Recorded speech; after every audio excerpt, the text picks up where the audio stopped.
इस मूवी के स्टार्ट में हम एक बैरन लैंड को देखते हैं जो कुछ अर्सा पहले बहुत से लोगों का सोर्स ऑफ इनकम थी। लेकिन इधर ही हम एक लड़के से सुनते हैं कि उसने इस लैंड को कभी ग्रीन नहीं देखा, लेकिन उसके फादर ने इस लैंड को ग्रीन देखा था और बहुत सालों पहले इस लैंड को फार्मर्स फार्मिंग के लिए यूज किया करते थे और वो लोग यहाँ पर ग्रेन्स और वीड्स उगाते थे। लेकिन फेमिन और वाटर शॉर्टेज की वजह से अब यहाँ पर एक प्लांट भी नहीं था। बहुत से फार्मर्स इस लैंड को छोड़कर यहाँ से चले गए थे, लेकिन जर्मन के फादर अर्नेस्ट अभी भी इस होप में थे कि ये लैंड एक न एक दिन जरूर ग्रीन हो जाएगी और अर्नेस्ट को अपने ऊपर पूरा बिलीव था। लेकिन इस काम के लिए उसे पानी की जरूरत थी जो इस एरिया में बिल्कुल भी नहीं था। इस एरिया में इस वक्त लोग पानी के लिए एक दूसरे को मार भी सकते थे। और इसी के साथ हम मूवी के सीन में देखते हैं कि दो थीव्स एक छोटे से रूम का लॉक तोड़ने की कोशिश कर रहे हैं और यहाँ अर्नेस्ट उन्हें देख लेता है और दोनों को ही शूट कर देता है। और अब जब वो रूम अर्नेस्ट खोलता है तो वहाँ पर एक पुराना वाटर पंप दिखता है और जैसे ही अर्नेस्ट उसे चलाने की कोशिश करता है तो वो काम करना छोड़ देता है क्योंकि उस जमीन के नीचे अब बिल्कुल भी पानी नहीं था जिसे वो मोटर पंप करती। और अब इसके बाद वो दोनों यानी जर्मन और अर्नेस्ट वाटर डीलर्स के पास जाते हैं क्योंकि इस डेजर्ट में सिर्फ एक ही वेल था जिसमें से पानी आता था और जो लोग इस वेल में से पानी निकालते थे यानी जिन लोगों का ये वेल था वो यहाँ की गवर्नमेंट समझी जाती थी और इन लोगों को वाटर डीलर्स कहते थे। अब अर्नेस्ट उस वाटरमैन से रिक्वेस्ट करता है कि वो थोड़ा सा पानी उसके लैंड के एक छोटे से पार्ट को कल्टीवेट करने के लिए दे दे, लेकिन वाटरमैन अर्नेस्ट से कहता है कि वो उसे पानी तो दे देगा लेकिन उसके लिए उसे बहुत सारे पैसे देने पड़ेंगे। लेकिन इतने पैसे अर्नेस्ट के पास नहीं थे। इसके बाद अर्नेस्ट और जर्मन घर के लिए निकलते हैं जहाँ रास्ते में उनकी एनिमल की टांग टूट जाती है और अर्नेस्ट अपने एनिमल को रास्ते में ही मार देता है। और घर आने पर अब हम जर्मन की सिस्टर को भी देखते हैं जो उन्हें फूड सर्व करती है और इसके बाद हम देखते हैं कि वो मर्द से डिशेस वॉश कर रही थी क्योंकि उनके पास पीने तक के लिए वाटर नहीं था। नेक्स्ट डे हम देखते हैं कि अर्नेस्ट और जर्मन दोनों एक रोबोट शॉप पर जाते हैं कुछ ऐसा लेने के लिए जो उनके एनिमल की रिप्लेसमेंट हो यानी जो वेट कैरी करने में उनके काम आ सके। और यहाँ पर उन्हें एक सिम नाम का रोबोट नजर आता है, लेकिन यहाँ उस रोबोट को लेने के लिए काफी सारे लोग थे पर अर्नेस्ट ये ऑक्शन जीत जाता है और अब वो रोबोट खरीद लेता है। लेकिन यहाँ पर फ्लैम नाम का एक आदमी भी वो रोबोट खरीदना चाहता था। इसके बाद हम देखते हैं कि वो दोनों बाप बेटा यानी जर्मन और अर्नेस्ट एक हॉस्पिटल में जाते हैं जहाँ जर्मन की मॉम एडमिट थी। जर्मन की मॉम को चलने के लिए एक खास फ्रेम की जरूरत थी जो कि बहुत महंगा था और वो लोग उसे अफोर्ड नहीं कर सकते थे, इसीलिए वो हॉस्पिटल में एडमिट थी। जर्मन अपनी मॉम के साथ कुछ टाइम स्पेंड करता है और अब इसके बाद वो दोनों घर चले जाते हैं। अर्नेस्ट और जर्मन घर जाते हुए एक गैस स्टेशन पर रुकते हैं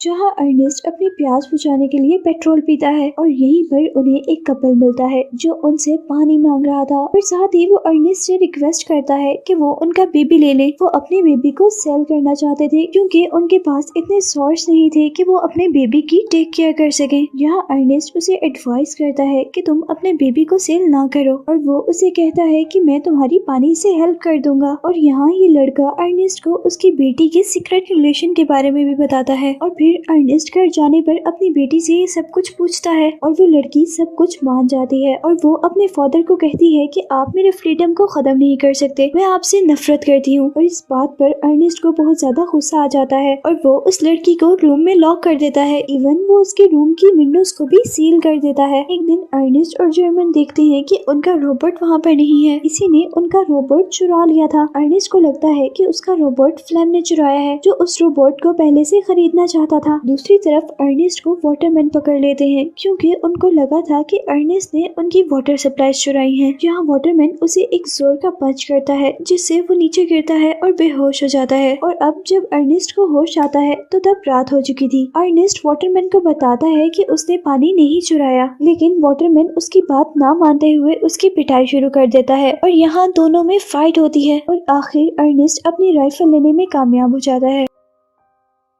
अर्नेस्ट वाटरमैन पर राइफल पॉइंट करता है और वहाँ से भागने में कामयाब हो जाता है। और अब घर जाते हुए अर्नेस्ट को फ्लैम नजर आता है जो रोड पर सो रहा था और उसके पास अर्नेस्ट का रोबोट भी था और इससे अर्नेस्ट को यकीन हो गया था कि उसी ने इस रोबोट को चुराया है और वाटरमैन की सप्लाईज को भी। अब अर्नेस्ट फ्लैम को होस्टेज बनाकर वाटरमैन के पास लेके जाता है ताकि वो अपनी इनोसेंस प्रूव कर सके। अब रास्ते में अर्नेस्ट और फ्लैम को प्यास लग जाती है। फ्लैम उसे आइडिया देता है कि हम इस सप्लाई से वाटर यूज कर सकते हैं हैं। वो दोनों बैठकर पानी पीते हैं और यहाँ फ्लेम उसे कहता है कि तुम मुझे छोड़ दो और जितने हमें पैसे मिलेंगे हम दोनों आपस में आधे आधे बांट लेंगे। लेकिन अर्नेस्ट उसकी बात नहीं मानता और वो आगे बढ़ता रहता है। लेकिन थोड़ी ही दूर जाने पर अब अर्नेस्ट की एनर्जी बहुत ज्यादा डाउन हो गई थी। इवन वो चल भी नहीं पा रहा था और ये सब नोटिस करते हुए फ्लेम अर्नेस्ट को एक स्टोन से मारता है और अर्नेस्ट के हेड से ब्लीडिंग स्टार्ट हो जाती है और वो मर जाता है। यहाँ फ्लेम अब अर्नेस्ट की डॉटर के पास उसे मिलने के लिए आता है। वो लोग एक दूसरे से मिलते हैं और वहाँ से चले जाते हैं। इधर जर्मन अब अपने डैड के पूरा दिन घर न आने पर बहुत ज्यादा परेशान था और वो उन्हें ढूंढने के लिए जाता है। जहाँ रास्ते में उसे वो रोबोट मिलता है और थोड़ा आगे जाने पर उसे पता चलता है कि उसके डैड की डेथ हो गई है। वो अपने डैड की डेथ के बारे में वाटरमैन को बताता है और सारे लोग ये समझते हैं कि उसके डैड की डेथ की वजह वो मशीन है, यानी वो रोबोट है। और इसके बाद हम देखते हैं कि फ्लेम उनकी लाइफ में आ जाता है और वो अब उनकी फैमिली का हेड था। और अब जब जर्मन अपने फादर के डेथ पर बहुत ज्यादा गुस्से में उस रोबोट को मार रहा होता है तो तब उसे काम डाउन करने के लिए फ्लेम वहाँ पर आता है। वो लोग बातें करते हैं और यहाँ फ्लेम जर्मन को बताता है कि वो उसकी सिस्टर को पसंद कर और वो उससे शादी भी करेगा। और यहाँ अब जर्मन भी उनके रिलेशन को एक्सेप्ट कर लेता है। नेक्स्ट सीन में अब हम देखते हैं कि फ्लेम अब वाटरमैन से मिलता है और फ्लेम वाटरमैन से कहता है कि वो अर्नेस्ट के लैंड पर वाटर सप्लाई करे और वाटरमैन अब उसके इस आइडिया पर हंसने लग जाता है। लेकिन जैसे ही फ्लेम उसे बताता है कि अर्नेस्ट को भी उसी ने मारा है और अब वो वाटरमैन को थ्रेट करने के लिए यानी डराने के लिए एक नाइफ निकालता है और अब वाटरमैन डर कर उसकी बात मान लेता है। और अब उस लैंड में जैसे ही पानी आता है तो सारे लोग बहुत ज्यादा खुश हो जाते हैं। फ्लेम उस लैंड को कल्टीवेट करने के लिए दिन रात मेहनत करता है और कुछ महीनों बाद वहाँ पर चीजें उगना शुरू हो जाती हैं। इसके बाद वो लोग काफी खुश थे। फ्लेम जर्मन की सिस्टर से शादी कर लेता है और वो भी अब जर्मन और उसकी सिस्टर के साथ उन्हीं के घर पर रहता है। नेक्स्ट सीन में हम देखते हैं कि फ्लेम के पास बैंक से कुछ लोग आते हैं और वो उससे कहते हैं कि अर्नेस्ट ने हमसे एक बहुत बड़ा